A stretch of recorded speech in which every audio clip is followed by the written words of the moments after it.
in the shadowed corners of the lands between. There exists a demigod who never fought a single battle, never raised a blade in anger, and yet may be the most dangerous being to ever walk under the Erdtree. While warriors like Radahn and Malenia carved their legends in blood, Miquella the Kind, Miquella the Unalloyed, was something far more insidious. A power that doesn't conquer through strength, but through love itself.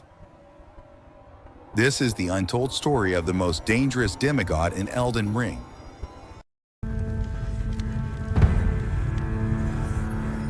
To understand Miquella, we must first understand his beginning. Born of Queen Marika the Eternal and her male aspect, Radahn, Miquella and his twin Malenia entered the world already cursed. Malenia carried the scarlet rot, a plague that would consume her from within. But Miquella's curse was perhaps more cruel, eternal childhood. While his mind grew sharp and his wisdom deepened, his body remained forever young, forever small, forever vulnerable. But here's what the game doesn't tell you directly. This curse may have been intentional.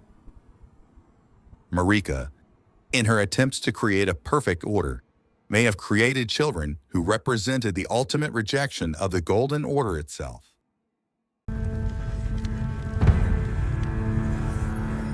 Despite his curse, or perhaps because of it, Miquella became the most brilliant mind the lands between had ever seen. While still appearing as a child, he mastered fundamentalist incantations that eluded even the greatest scholars. He studied the afflictions that plagued the world, the scarlet rot, the frenzied flame, the death blight, and found something others missed. These weren't just diseases or curses. They were the fingerprints of outer gods, attempting to influence the lands between, and Miquella decided he would reject them all. Miquella's first great act was the creation of unalloyed gold. This wasn't merely metallurgy, it was philosophy made manifest. The Golden Order, his mother's creation, was alloyed with the influence of the greater will. But Miquella created something pure, something that could resist the meddling of outer gods. He crafted needles from this gold, the most famous given to his sister Malenia to hold back the scarlet rot. But here is the deeper truth.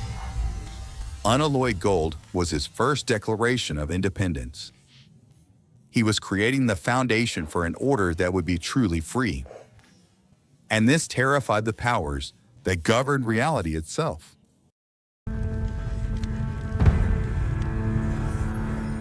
The relationship between Miquella and Malenia is the beating heart of this story. Malenia, the blade of Miquella, the goddess of scarlet rot who has never known defeat. Her devotion to her brother is absolute. But why? The game tells us she waits for his return, but it's more complex than simple sibling love. Miquella's power isn't just intellectual. He is described as the most fearsome Empyrean of all because he can compel affection. He can make people love him. Did Malenia choose her devotion? Or was she the first to fall under his spell? The evidence suggests something disturbing. Everyone who gets close to Miquella eventually becomes his follower, willing to die for him. And Malenia, closest of all, became his most perfect instrument.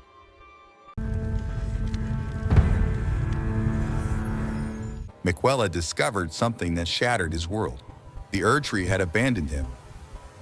Like his sister, he was an Empyrean, one of the chosen few who could succeed Queen Marika as a vessel for the Elden Ring. But the Erdtree, and by extension the Greater Will, rejected him. His curse of eternal childhood made him imperfect in the eyes of the Golden Order. This rejection was the catalyst for everything that followed. If the Golden Order wouldn't accept him, he would create something better. Something that welcomed all who suffered under the current order's tyranny.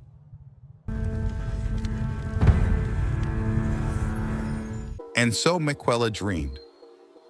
He would grow a new tree, the Haligtree, to rival the Erdtree itself. A sanctuary for all those the Golden Order had cast aside, the misbegotten, the Omen, the Albinaurics, all the imperfect beings deemed unworthy. It was a beautiful vision, but there's a darker question we must ask. Was this mercy, or was this the gathering of an army? Every outcast who came to the Haligtree fell under Miquella's influence, their love for him becoming absolute. He was creating a kingdom of the devoted, a theocracy built on enchantment.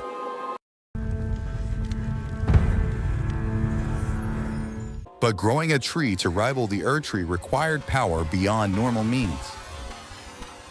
Miquella watered the Haligtree with his own blood, Empyrean blood. This was not just sustenance, it was transformation. He was literally pouring his essence, his very divinity, into creating this new order.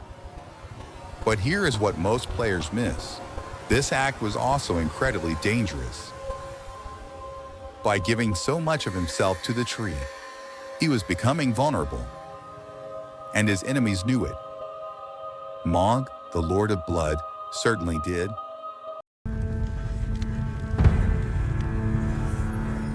Among Miquella's creations were the Bewitching Branches. These items allow players to temporarily charm enemies, turning foes into allies. Most dismiss them as a minor tool, but they are evidence of Miquella's true power. He doesn't just inspire loyalty, he can command it. He can rewrite the very nature of allegiance. Think about the implications. Every knight who guards the Haligtree, every soldier who died protecting his dream, how many chose that fate freely? The game never answers this, but it forces us to wonder, is a utopia built on mental manipulation still a utopia?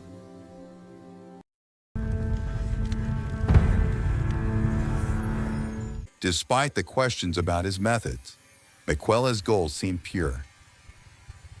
He created incantations to cleanse the scarlet rot, prayers to cure curses, and sought to build a world without suffering. The prayer, O Miquella, my Miquella, shows the depth of devotion he inspired.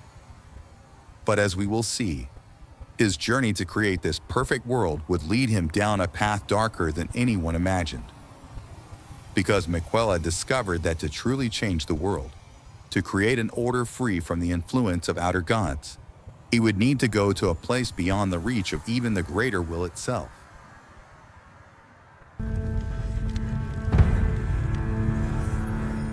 Enter Mohg, Lord of Blood, perhaps the most disturbing character in Elden Ring.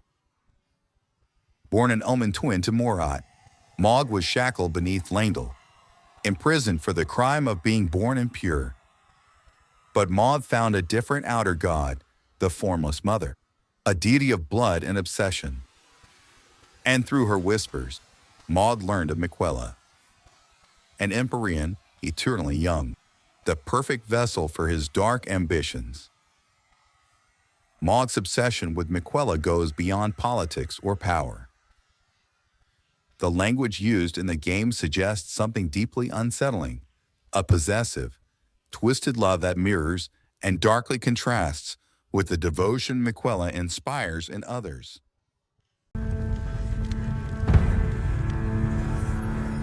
The moment that changed everything. Mohg infiltrated a Haligtree and stole Miquella's cocoon.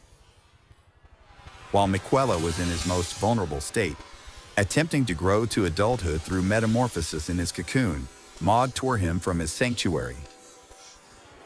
This wasn't a battle, it was a kidnapping.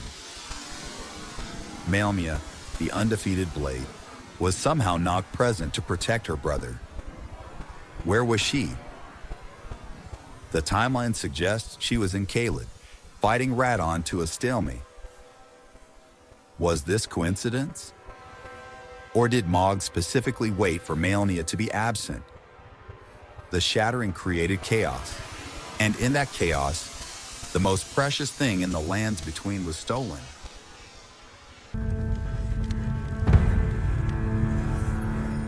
Mohg took Miquella to Mohg Palace, a nightmare realm accessed through the deepest, most hidden parts of the world. There, he began his ritual. Mohg would share audiences with Miquella's cocoon, speak to him, pour his bloody ambitions into the unresponsive form. He sought to use Miquella's Empyrean nature to create a new dynasty, the Mohg dynasty. But here's the horrifying truth. Mohg was being manipulated. Just as he thought he was using Miquella, Miquella may have been using him. The cocoon shows no signs of Mohg's blood curse taking hold. In fact, when we find it, the cocoon is empty. Miquella was never there. His body is gone, taken elsewhere, which means Mohg stole an empty shell.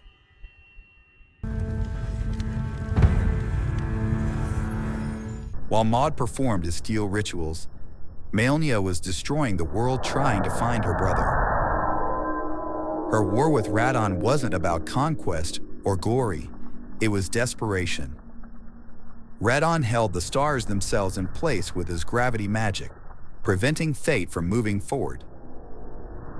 Malenia needed the stars to move, needed fate to progress, possibly to divine where Miquella had been taken.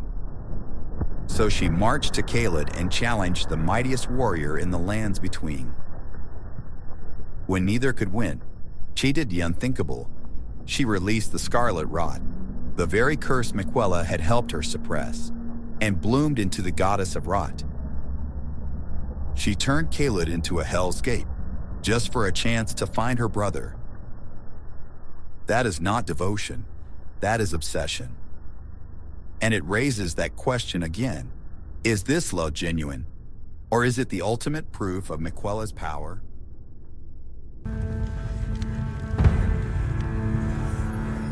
Here is the theory that changes everything. What if Miquella orchestrated his own kidnapping? What if the entire Shattering, the war that destroyed the lands between, was always part of his plan? Consider this. Miquella needed to reach the Land of Shadow, a place sealed away by Queen Marika, accessible only through death and divine means.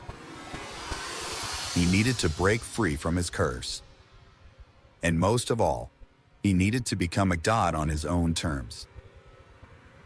Every piece of chaos, Mohg's obsession, Malenia's war, the broken Elden Ring, created the conditions for Miquella to vanish from the world's sight and journey to where he could achieve his true goal. The most dangerous move isn't violence. It is making everyone think you're the victim when you're really the architect.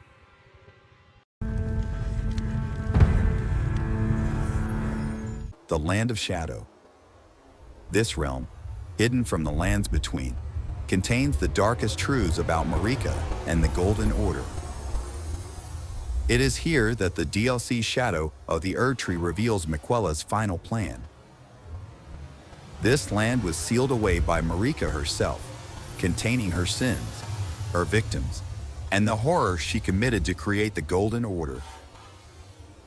And Miquella traveled here, divesting himself of everything that made him who he was. His love, his fears, his doubts, he abandoned them all. Because to become a god, to create a truly new order, he believed he had to become something beyond human emotion.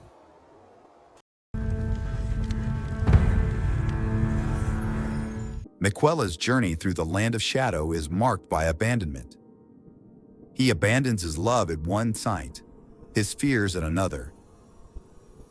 Each piece of his humanity cast away like shed skin.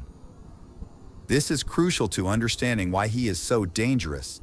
Miquella realized that compassion, doubt, and fear are limitations for a god. A god who feels too much cannot make the hard choices, cannot sacrifice individuals for the greater good, cannot enforce an order without wavering. By the time he reaches his destination, he's no longer the kind Miquella who comforted outcasts. He is something else entirely, a god to be with perfect, terrible conviction.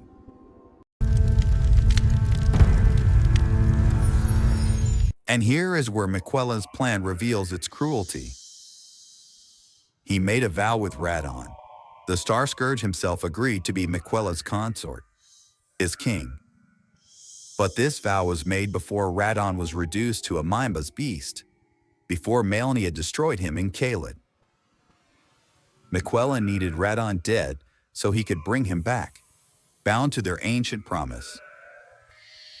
He used Mohg's body as a vessel, resurrecting Radahn in a twisted form. Think about that.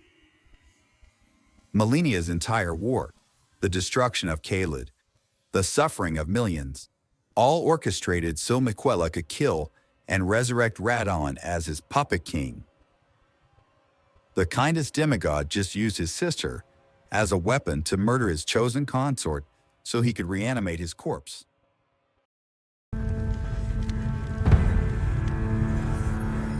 Miquella promises an age of compassion, 1,000 years of peace, where all wounds are healed, all suffering ends.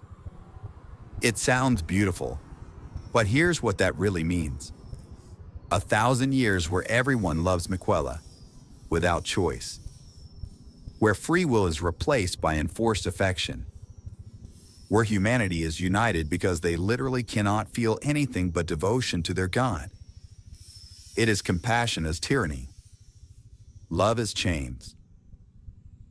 Miquella looked at the suffering of the world and decided the problem wasn't the systems that caused pain. It was that people had the freedom to hurt each other. So he'd take that freedom away and call it kindness.